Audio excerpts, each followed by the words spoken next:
Bonjour à tous, bienvenue dans cette deuxième vidéo concernant le projet Theta. Donc c'est toujours la 17e vidéo de mon challenge crypto. L'idée c'est de parler du second jeton qui s'appelle Tfuel. Et on va voir ça tout de suite. Donc je reviens très rapidement sur ce que c'est le projet.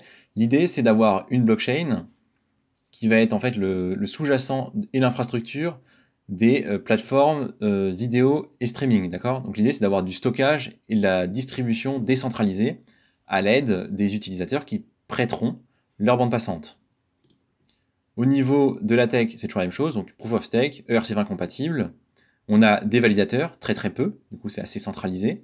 On a des gardiens, donc du coup là c'est la communauté qui vont avoir aussi un rôle dans la gestion du token, mais surtout dans la surveillance en fait des validateurs. Et on va avoir les edge qui sont du coup les personnes qui vont prêter leur bande passante. Toutes ces personnes sont rémunérées en token pour leurs différentes activités. Ce token, c'est celui-ci, donc le token Tfuel. Au niveau de la tokenomique, du coup, il n'y a pas de limite, c'est-à-dire qu'il n'y a pas de maximum à atteindre, d'accord? Il peut y en avoir pour le moment sur le papier, théoriquement, autant qu'on veut.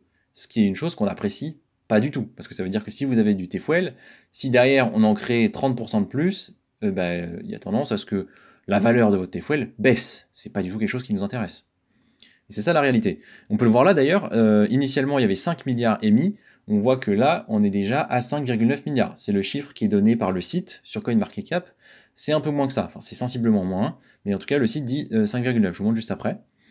Au niveau du coup de l'inflation, on sait qu'il y a une inflation de base qui est de 5%, sauf que là quand on compare les deux chiffres, on voit que c'est plus, il a pris 20% en 2 ans, c'est plus que 5%, même 5% par an, c'est sensiblement plus.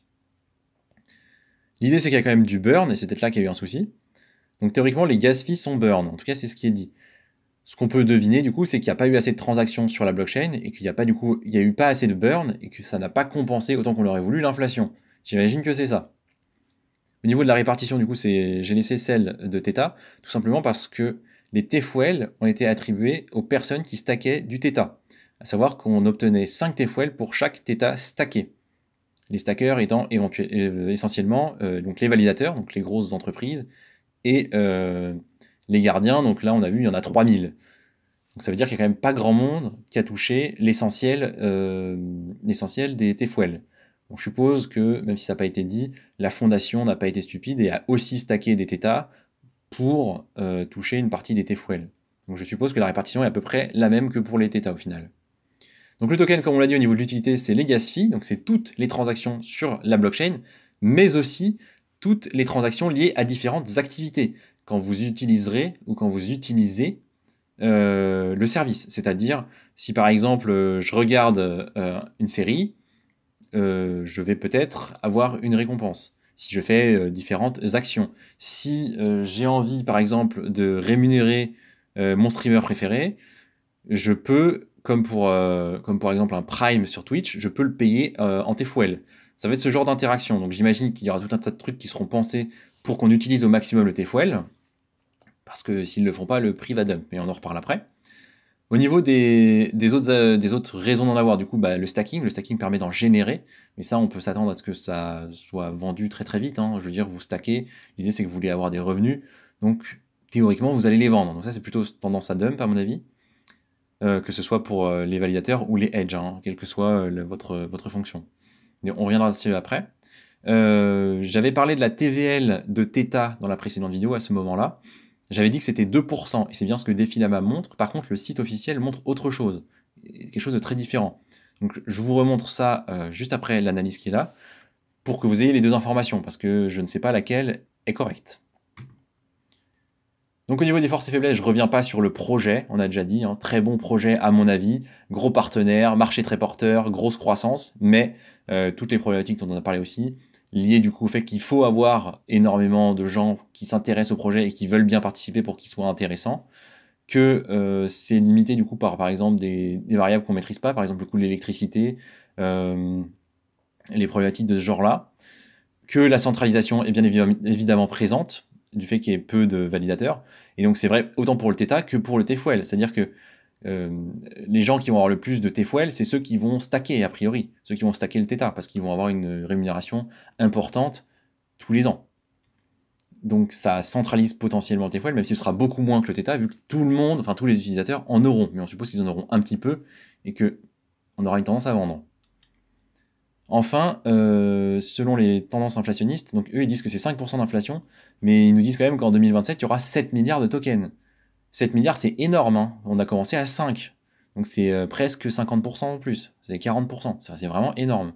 Donc à mon sens, le prix du token, prix unitaire, le cours, il va avoir tendance à baisser. Enfin, je veux dire, c'est hyper lourd comme poids à supporter. Il faut une activité énorme pour compenser ça, même avec le burn. Donc la solution pour ça, à mon avis, c'est de donner plus d'utilité au token. Il faut que les gens aient des raisons d'utiliser leur token sur la blockchain le plus possible pour en fait être le moins tenté de le revendre pour récupérer en fait des devises ou autres. Donc il va falloir qu'ils pensent beaucoup à ça en fait. Graphiquement, on voit que c'est franchement la même chose que Copain Theta. Donc je reviens pas dessus, hein, je vous ai montré, bon, voilà, des plus hauts de plus en plus bas depuis l'été 2021. Ça remonte pas et ça baisse. Autre point, moi j'ai personnellement vu beaucoup de courbes de projets où il y avait deux tokens, notamment dans les play to earn, des tokens utilitaires et des tokens de gouvernance. Et quand le token utilitaire a une supply illimitée, ce qui vous rappellera certainement ce projet-là, la courbe ressemble à ça, sauf que la courbe ne se relève jamais. D'accord? Ça fait pouf, pouf. Hein. C'est-à-dire que là, les gens achètent, ils s'investissent, ils achètent, parce qu'ils vont avoir une utilité à le faire. Ils vont jouer au jeu. Donc là, c'est pas le cas, hein, mais là, c'est juste pour illustrer. Et une fois que c'est fait, ils revendent. Et en fait, il n'y a pas de raison de racheter. Parce qu'en fait, vous avez le token, et donc vous allez revendre, vous allez essayer déjà de récupérer les gains que vous avez eus, vous allez essayer de faire des gains sur l'investissement que vous avez fait, ce qui est logique. Mais vu que vous n'avez pas de raison de réinvestir, le token ne fait que dump. Parce qu'il y a un petit peu de gens qui ont un petit peu de hype et qui achètent. Mais essentiellement, une fois que vous avez acheté, et vu qu'il n'y a pas d'autre réel intérêt que d'avoir du token que de en fait refaire de l'argent avec, donc refaire à l'avance, c'est-à-dire convertir en euros, en dollars, etc., bah vous allez vendre.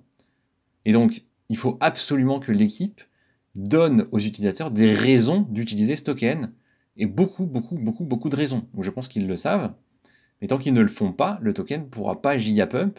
Et si gigapump parce qu'il y a une grosse adoption, parce que j'en sais rien, des streamers vont sur la plateforme, parce que YouTube décide de migrer dessus, on aura un gigapump, oui, mais dès que tout le monde aura ses tokens et pourra en créer en étant un utilisateur, en participant à l'activité de la blockchain, etc., il n'y aura plus de raison d'en acheter.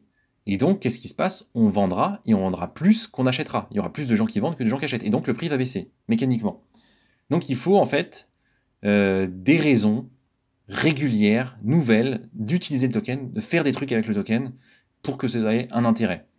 D'autant que ça augmentera le burn, qui sera globalement bon. Donc c'est vraiment ça le gros défi pour que ce token puisse avoir une existence intéressante et que ça devienne intéressant pour un investisseur. Moi, à titre personnel, pour le moment, je trouve ça plutôt risqué. Même si là, il y a la mise à jour qui arrive et donc peut-être que ça va pump un peu, derrière, vous allez voir que ça va sûrement reglisser un peu. Ça va sûrement, enfin, c'est normal d'avoir une correction après un pump, mais là, en fait, c'est qu'au niveau de l'utilité du token, on a un souci pour le moment, à mon sens. Parce que c'est ma perception de la chose. Donc voilà ce que je voulais vous dire sur le token. Je vous montre juste rapidement les deux sites pour la TVL, parce que à titre personnel, je ne comprends pas. Et donc, si quelqu'un a une information à me communiquer en plus, ça serait super utile. Parce que si on va sur Defilama, on voit que la TVL, donc la valeur totale des tokens qui sont lockés, c'est 18 millions, d'accord? Sachant que, donc là je parle du token Theta, hein, pas TFL, Theta, sachant que sa supply totale c'est 1 milliard, donc ça fait 2%. Donc c'est très peu. C'est ce que j'ai dit dans ma première vidéo. Donc ça c'est l'information que je vois ici, et qui en général est fiable. Par contre si on va sur leur site, donc là je suis sur Theta Explorer, alors on ne sait pas de quand date l'information, on ne sait pas si elle est mise à jour, mais eux ils nous disent 60%, ce qui est beaucoup. C'est vraiment bien. Mais je ne comprends pas pourquoi c'est différent. Donc, si vous êtes capable, et surtout pourquoi c'est aussi différent, s'il y avait 3% de différence, je ne serais pas si choqué, mais là, ça n'a rien à voir. Là, on est à x30 en termes de stacking. Donc, si cette information-là est correcte, c'est très favorable pour le token, très bon. Et honnêtement, je le souhaite. Et ça me paraît plus crédible dans le sens où on a quand même des grosses entreprises qui stackent, et 2%, ça paraît très bizarre. Mais si c'est ça, c'est déjà mieux. C'est pas forcément un énorme point positif pour le token, mais c'est quand même beaucoup mieux. Et l'autre point, du coup, ce serait que du coup, le TFL serait quand même stacké à 40%, ce qui est pas négligé. ce qui n'est pas négligeable. Il y a un wrap TFOL, très bien. Bref, si vous avez des infos là-dessus, n'hésitez pas à me les communiquer. En attendant, merci de m'avoir écouté et à la prochaine.